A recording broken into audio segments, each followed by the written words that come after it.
નમસ્કાર, આપની સાથે હું છું રાકેશ પંડ્યા. આપ નિહાળી રહ્યા છો અડીખમ ગુજરાત.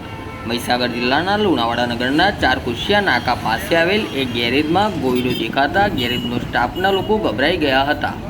એટલું જ નહીં, ગોયડાએ તો દોડધામ કરી ગેરેજ આખું માથે લીધું હતું.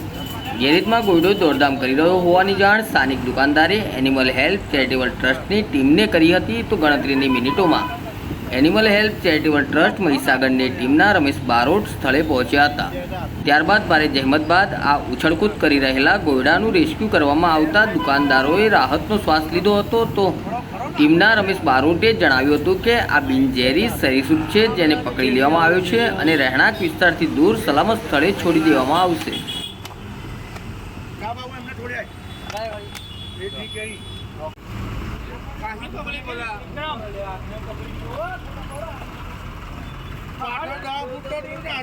પાડો